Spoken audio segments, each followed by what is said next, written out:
Kring, halo, Shalom Aleichem Kaverim, khususnya seluruh pejabat Gereja Pemulihan Firman di seluruh Indonesia, Malaysia, dan seluruh dunia. Salam sejahtera di dalam kasih Elohim kita.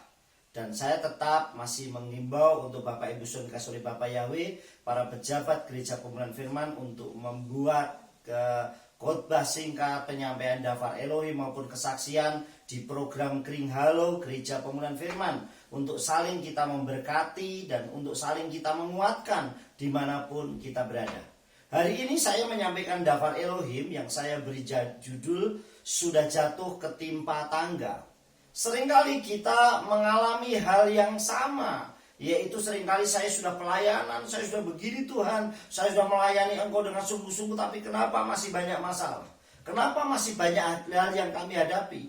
Saya sudah berumah tangga dengan sekian lama dan masih banyak hal yang kami hadapi. Saya sudah melakukan usaha demikian sedemikian rupa, bahkan mungkin mengeluarkan banyak modal yang tidak sedikit, tetapi toh masih gagal dan banyak hal yang saya hadapi. Saudara yang dikasih oleh Bapak Yahweh, seringkali kita saling menyalahkan. Bahkan kita juga menyalahkan orang lain. Dan terlebih seringkali kita menyalahkan Tuhan. Kenapa Tuhan, saya sudah mengiring Engkau sekian lama, tetapi tetap saya masih menghadapi masalah yang seperti ini? Nah, Bapak Ibu Saudara dikasih oleh Bapak Yahweh, apa yang sering kita alami jauh sebelumnya? Bangsa Israel pernah mengalami hal yang sama, yaitu masalah yang bertubi-tubi, seakan-akan sudah jatuh, bahkan ketimpa tangga sampai 40 tahun lamanya. Saat mereka keluar dari Mitsraim atau dari Mesir, seakan-akan sudah bebas merdeka dari perbudakan di Mitsraim, mereka terhalang Laut Suf yang ada di depannya, sehingga masalah baru muncul dan orang saling menyalahkan dan orang saling bersungut-sungut. Kemudian saat masalah itu Laut Suf teratasi dan mereka bisa menyeberang melalui tanah yang kering dan laut itu terbelah. Yang mereka lihat, mereka hadapi, yaitu padang gurun yang begitu panjang yang tidak tahu ujungnya di mana. Sehingga saudara yang dikasih oleh Bapak Yahweh, di situ kehausan, kelaparan, kepanasan, kedinginan yang ada di dalam diri mereka, sehingga masalah baru muncul dan mereka saling bersungut-sungut, bahkan saling menyalahkan dan juga menyalahkan Tuhan. Bapak Ibu Saudara dikasih oleh Bapak Yahweh, belum selesai mereka masih ada di padang gurun. Mereka juga menghadapi banyak peperangan yang mereka hadapi, seperti melawan orang Amalek dan yang lainnya. Begitu juga seakan-akan sudah mau sampai di tempat tujuan yang dijanjikan, yaitu tanah perjanjian. Tapi apa yang terjadi? Mereka terhalang oleh banyak tembok. Salah satunya seperti tembok Yeriko, yaitu tembok masalah yang mereka hadapi. Nah, saat hal ini terjadi, seringkali orang saling menyalahkan satu dengan yang lain. Bahkan kadang orang saling bersungut-sungut dan yang terlebih menyalahkan Tuhan, yang membuat murka Elohim terjadi. Seperti di dalam kitab Bemidbar atau Bilangan 32 ayat 13 dikatakan demikian. Dan murka Yahweh telah menyala terhadap orang Israel, dan dia telah membuat mereka mengembara di padang gurun selama 40 tahun, sampai habis seluruh generasi yang telah berbuat jahat di mata Yahweh. Ternyata saudara yang dikasih oleh Bapak Yahweh, kejahatan itu yang membuat justru kita banyak masalah. Mungkin kita kurang taat, mungkin kita kurang dekat, mungkin kita kurang bersekutu dengan Tuhan. Banyak hal yang kita hadapi. Bahkan yang paling adalah kalau kita sering menyalahkan Tuhan dan kita bersungut-sungut, saudara. Saudara yang dikasih oleh Bapak Yahweh, kadang hidup kita juga bisa menghadapi masalah yang bertubi-tubi, seakan-akan sudah jatuh ketimpa tangga, bahkan merasa bahwa masalah kita ini tak kunjung selesai. Baik itu masalah ekonomi, masalah keluarga, masalah pekerjaan, bahkan masalah pelayanan sekalipun. Kita seringkali kita menghadapi masalah. Kenapa jemaat yang saya layani tidak banyak, tidak bertumbuh, tidak banyak jiwa berdatangan? Kenapa gereja yang saya layani banyak masalah? Kenapa begini, kenapa begitu? Dan itu terus muncul di dalam diri kita. Pertanyaan itu seringkali muncul. Tetapi apakah kita sudah kembalikan siapa yang salah? Apakah kita menyalahkan orang lain, atau kita akan lihat koreksi diri kita sendiri?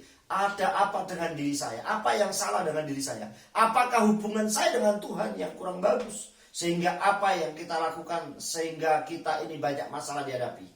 Bagaimana supaya kita setiap masalah yang kita hadapi cepat teratasi dan terselesaikan? Apa yang harus kita kerjakan? Yang pertama adalah selalu bersyukur dalam segala hal. Karena dengan bersyukur kita akan memahami betapa dahsyatnya pertolongan dan pemeliharaan apa Yahweh Elohim beserta Yeshua Mashiach. Dengan bersyukur dalam segala hal, kita akan memahami betapa dahsyatnya pertolongan Tuhan itu. Karena dengan bersyukur, saudara, kita akan selalu mengingat bahwa pertolongan Tuhan itu dahsyat. Saudara, mungkin banyak saudara kita yang makan di restoran mewah. Tetapi apakah mereka pasti berbahagia dan saat menikmatinya? Tetapi kadang ada orang yang hanya makan makanan sederhana, dimanapun mereka berada, tetapi kebahagiaannya itu luar biasa. Kenapa? Karena itu bisa dilandasi dengan ucapan syukur. Saudara yang dikasih oleh Bapa Yahweh, di dalam kitab 1 Tesalonikim atau 1 Tesalonika 5 ayat 18 dikatakan demikian, saudara. Mengucap syukurlah dalam segala hal, karena inilah kehendak Elohim dalam Hamashiach Yeshua bagi kamu. Dalam bahasa Ibrani dikatakan Hodu al-Kadafar kisehu ratson Elohim legavikem Hamashiach Yeshua. Saudara yang dikasih Tuhan, artinya mengucap syukurlah dalam segala hal. Kita diajar mengucap syukur dalam segala hal. Di saat kita diberkati, di saat kita dalam pergumulan, di saat kita dalam ujian atau pencobaan, Tuhan tetap mengajar kita untuk mengucap syukur. Kenapa? Karena mengucap syukur itu adalah kehendak Elohim, bukan kehendak kita. Jadi Tuhan menghendaki kita untuk selalu bersyukur dalam hal apapun. Kenapa, saudara? Karena itu terjadi dalam diri kita, di dalam Yeshua Hamashiach buat kita semua. Jadi saudara yang dikasihi oleh Bapa Yahweh, mengucap syukurlah dalam segala hal. Yang kedua, tidak bersungut-sungut saat dalam pergumulan, karena tidak akan menyelesaikan masalah. Bahkan bisa muncul masalah yang baru, seperti bangsa Israel sampai 40 tahun lamanya di padang gurun. Ternyata saudara, dengan bersungut-sungut itu tidak menyelesaikan masalah, justru akan muncul masalah yang baru. Kenapa? Dengan bersungut-sungut mungkin orang lain akan tidak suka, muncul masalah baru, kita akan saling menyalahkan satu dengan yang lain, bahkan bisa menyalahkan Tuhan. Seperti apa yang dialami oleh bangsa Israel sampai 40 tahun. Di dalam kitab Bemidbar atau Bilangan 14 ayat 27 dikatakan, berapa lama aku harus menahan diri terhadap umat yang jahat ini, yang bersungut-sungut kepadaku. Aku telah mendengar keluhan Bani Israel yang mereka keluhkan kepadaku. Berapa lama lagi, saudara? Berapa lama aku harus menahan? Bagaimana Tuhan menahan kalau kita selalu bersungut-sungut, saudara? Saudara yang dikasih oleh Bapa Yahweh, yang kedua, jangan bersungut-sungut. Yang pertama, selalu bersyukur dalam segala hal. Yang kedua, jangan bersungut-sungut. Yang ketiga, saudara, ubah pola pikir kita menjadi pola pikir yang positif setiap hari dengan kata-kata yang penuh berkat, karena akan membawa dampak keberhasilan dalam hidup kita. Yang ketiga, saudara, ubah pola pikir kita untuk selalu menjadi positif, saudara. Selalu berpikir yang positif setiap hari. Bahkan mulai diawali dari pagi hari. Saya seringkali saat saya doa pagi, saya selalu berdoa, segala roh kutuk nenek moyang, agamawi, keturunan, kemiskinan, kecelakaan, maut, penyakit, kebodohan, saya tolak demi nama Adonai Yeshua Mashiach. Yang ada dalam diri saya hanya kekayaan, kemuliaan, sukacita, damai sejahtera, berkat melimpah, masa depan yang cerah bersama dengan Engkau Tuhan.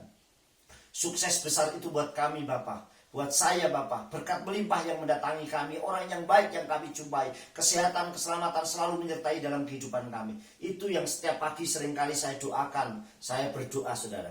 Nah, Bapak Ibu Saudara yang dikasihi oleh Bapa ya, mari ubah pola pikir kita untuk menjadi positif setiap hari, bahkan dari mulai pagi hari, dengan kata-kata yang penuh berkat yang kita keluarkan, karena akan membawa dampak keberhasilan dalam hidup kita.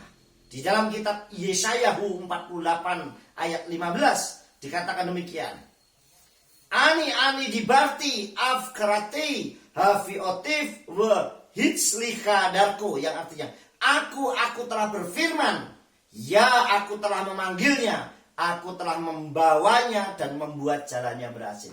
Kalau kita dipanggil oleh Tuhan, bahkan bukan hanya dipanggil tetapi dipilih, pasti Tuhan akan membuat jalan kita berhasil. Sampai sekali waktu kelak kita akan berjumpa dengan Yeshua Mashiach, berjumpa dengan Abba Yahweh Elohim dengan penuh sukacita yang luar biasa. Ubah pola pikir kita. Oleh sebab itu sudah dikasih oleh Bapa Yahweh, mari kita katakan, tidak ada masalah yang bertubi-tubi dalam hidup saya. Yang ada adalah berkat yang bertubi-tubi dalam hidup saya. Sukses besar buat kita semua. Abba Yahweh Elohim, mesin Yeshua Mashiach memberkati. Amin.